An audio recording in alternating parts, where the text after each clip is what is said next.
अस्सलाम वालेकुम। आज बहुत दिनों बाद अरब देशों का गुस्सा सामने आया और ये गुस्सा कब तक रहता है, क्या रहता है, देखते हैं। और मुझे तो लग रहा है कि हो सकता है कि अल्लाह इन लोगों को हिदायत दे कि इनका गुस्सा ज़मीन पर भी दिखाई दे। आइए देखते हैं अपने भाई रजब राफ़ी की वीडियो को। भले ही ओआईसी पूरी दुनिया के मुसलमानों के लिए नाकारा साबित हुई हो, लेकिन उम्मीद नहीं छोड़ी जा सकती, क्योंकि हमारा ईमान हमसे कहता है कि उम्मीद पर दुनिया कायम है और अल्लाह जब चाहे किसी के भी दिल को पलट सकता है, किसी के भी ईमान को जगा सकता है और किसी को भी हिदायत दे सकता है। इस लिहाज से ओआईसी भले ही नाकारा है, लेकिन उम्मीद हमें नहीं छोड़नी चाहिए। ऐसे में ओआईसी की मीटिंग जब सऊदी अरब में हुई तो दुनिया भर के मुसलमानों की नजर ओआईसी पर ही थी।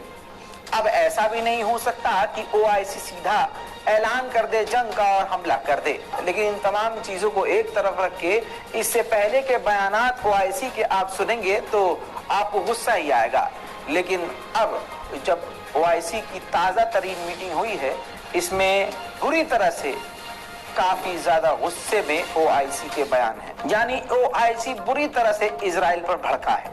सवाल यह है कि ओआईसी के भड़कने से क्या सच में इजराइल पर कोई प्रेशर बनेगा? तो सीधा जवाब है हाँ, क्योंकि अरब देश इस वक्त काफी ज्यादा जरूरी है इजराइल और अमेरिका के लिए। दूसरी बात, अमेरिका के सबसे ज्यादा बेस अगर मिडिल ईस्ट में कहीं है तो वो सभी अरब देशों के अंदर ही हैं।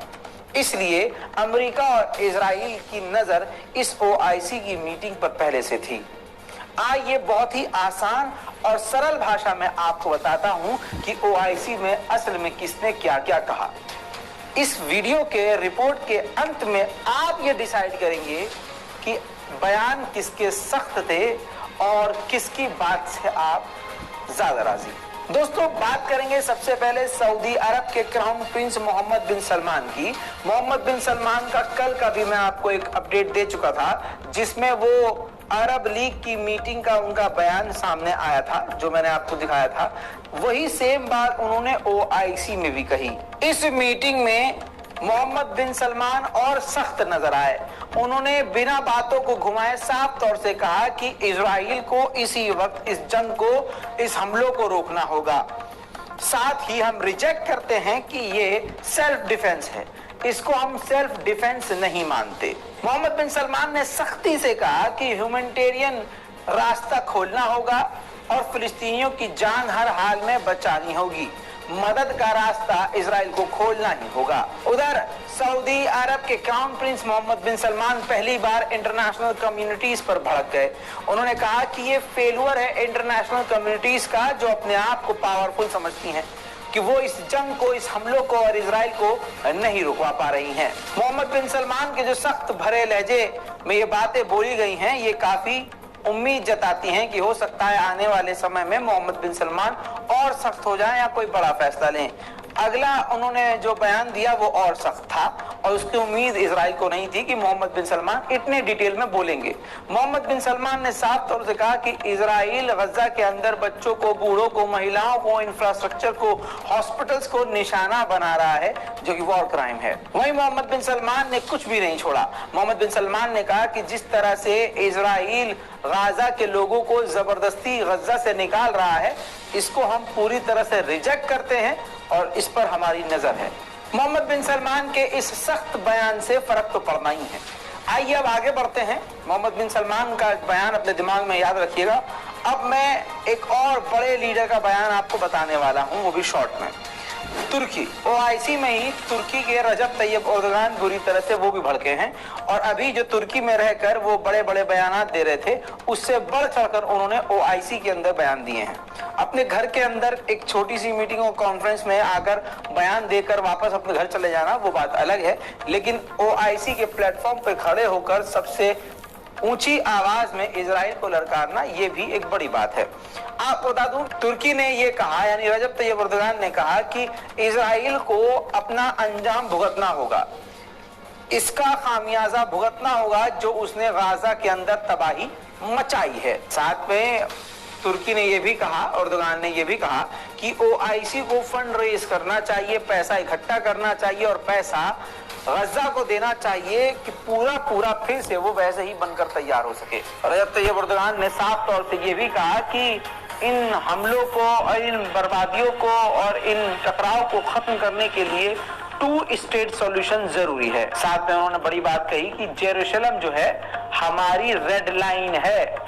जी हाँ, जिस जेरूशलम को इजराइल अपना बताता है, एर्दोगान ने कहा कि वो हमारी रेड लाइन है। रजब तैयब एर्दोगान ने जो सख्त बात कही वो ये कही कि जिस तरह से इजराइल ने न्यूक्लियर की धमकी दी है, इसकी जांच होनी चाहिए कि आखिरकार इजराइल के पास न्यूक्लियर बम है तो कितना है, कहां है और उसके दिमाग में क्या चल रहा है। मेरे दोस्तों, ये था ओआईसी में तुर्की का बयान। अब तीसरे अहम, देखिए 3 या 4 ही लोग थे जिन्होंने सबसे बड़ा बयान दिया और पूरी दुनिया की नजर उस पर थी और मुझे यकीन है कि आपकी भी सिर्फ इन्हीं पर नजर होगी क्योंकि दूसरा कोई ऐसा कुछ बोला ही नहीं है। दोस्तों, ये तस्वीर देखिए, ये ऐतिहासिक तस्वीर है। ईरान के राष्ट्रपति इब्राहिम रईसी और मोहम्मद बिन सलमान की ये तस्वीर देखने लायक है। जिस तरह से तेजी से बढ़कर मोहम्मद बिन सलमान बढ़कर इब्राहिम रईसी के हाथ को पकड़कर उनके हाथ पर अपना दूसरा हाथ रखते हैं और 4 कदम उनसे एक्स्ट्रा चलकर उनको आकर रिसीव करके वापस अंदर लेकर जाते हैं। ये ऐतिहासिक तस्वीर है। इस तस्वीर से अमेरिका और इजराइल काफी ज्यादा हैरान और परेशान और चिढ़े हुए हैं। मेरे दोस्तों, अब बात आई है इब्राहिम रईसी की कि ईरान ने ओआईसी में क्या बोला। मुझे यकीन है कि आपने दिमाग में मोहम्मद बिन सलमान के बयान को भी रखा, रजब तैयब एर्दोगान को भी रखा और अब आप दिमाग से सुनेंगे कि ईरान ने क्या बोला। ईरान के राष्ट्रपति इब्राहिम रईसी का वही टोन रहा, वही जलवा रहा और वही अंदाज रहा जैसे वो ईरान में रहकर अमेरिका और इजराइल को कोसते हैं। इब्राहिम रईसी ने बातें बहुत बोली लेकिन पॉइंटर्स आपको बता रहा हूं। इब्राहिम रईसी ने कहा कि इजराइल जो क्राइम कर रहा है वो इतिहास का सबसे बड़ा क्राइम है और हम इसके गवाह बन रहे हैं। उन्होंने आगे ये कहा कि मुस्लिम देशों की एकता, जब तक हम मुसलमान देश एक नहीं होंगे हम इस जुल्म को रोक नहीं पाएंगे। साथ में उन्होंने कहा कि अमेरिका ही इजराइल को लीथल वेपन दे रहा है जिसका वो इस्तेमाल गाजा के खिलाफ कर रहा है। साथ में उन्होंने बड़ी बात कही कि इजराइल के ऊपर इकोनॉमिक पाबंदियां लगानी चाहिए, उससे डीलों को रद्द करना चाहिए, बिजनेस ट्रेड बंद करना चाहिए। साथ ही इब्राहिम रईसी ने कहा कि इजराइल को घसीटकर इंटरनेशनल क्रिमिनल कोर्ट ले जाना चाहिए। अब जो सबसे बड़ी बात कही है जिससे अमेरिका और इजराइल को आग लगने वाली है वो ये कि इब्राहिम रईसी ने कहा कि इस्लामिक देशों को, इस्लामिक कंट्रीज को, फिलिस्तीनियों को हथियार देना चाहिए ताकि वो अपना सेल्फ डिफेंस कर सके। उन्होंने कहा कि एक ही ऑप्शन है पूरे इस तबाही को और कॉन्फ्लिक्ट्स को खत्म करने का, फिलिस्तीनी स्टेट बनाना from river to sea. From river to sea का मतलब ये हो गया कि पूरा का पूरा जो इजराइल है उसको मिटाकर, जैसे पहला फिलिस्तीन था, 2 स्टेट सॉल्यूशन की बात नहीं हो रही है यहाँ पर भैया, 2 स्टेट सॉल्यूशन की बात ही नहीं करी, कहा कि पूरा का पूरा जो है फिलिस्तीन होना चाहिए। साथ में इब्राहिम रईसी ने मुस्लिम देशों के मुंह पर ही ओआईसी की मीटिंग में कहा कि आप सभी को मिलकर इजराइल को टेररिस्ट देश घोषित कर देना चाहिए। तो दोस्तों, ये है इब्राहिम रईसी, ईरान के राष्ट्रपति का बयान। ओआईसी में ये 3 चेहरे सबसे ज्यादा हाईलाइट हुए जिनके बयान सबसे ज्यादा दुनिया में सुने गए और ओआईसी की ये काफी मजबूत और काफी गुस्से वाले चेहरे थे। मेरे दोस्तों, आप समझ सकते हैं, तीनों बयान सुना दिए मैंने आपको, 3 लोगों के जिससे आपको उम्मीद थी। अब सवाल ये है, आप नीचे कमेंट करेंगे कि कौन से देश के बयान, किस देश के बयान से आप ज्यादा मुत्तफिक हैं, किस बयान से, किसके बयान से आप ज्यादा सेटिस्फाई हैं, किसने सख्त बयान दिया है। हालांकि अगली तस्वीरों में आपको ये भी दिखा देता हूं, आप कमेंट कीजिएगा किसके बयान से आप एग्री हैं। पाकिस्तान के प्रधानमंत्री ने महमूद अब्बास से भी मुलाकात करिए उस ओआईसी में और साफ तौर से कहा कि 2 स्टेट सॉल्यूशन जरूरी है और जेरूशलम जो है फिलिस्तीन की राजधानी होनी चाहिए। उसके बाद दोस्तों ऐतिहासिक तस्वीर का समय आपके सामने ये है। पूरे सारे के सारे 51 देशों की लिस्ट, 51 देशों के प्रधानमंत्री और राष्ट्रपति एक साथ एक फ्रेम में। ऐतिहासिक तस्वीर।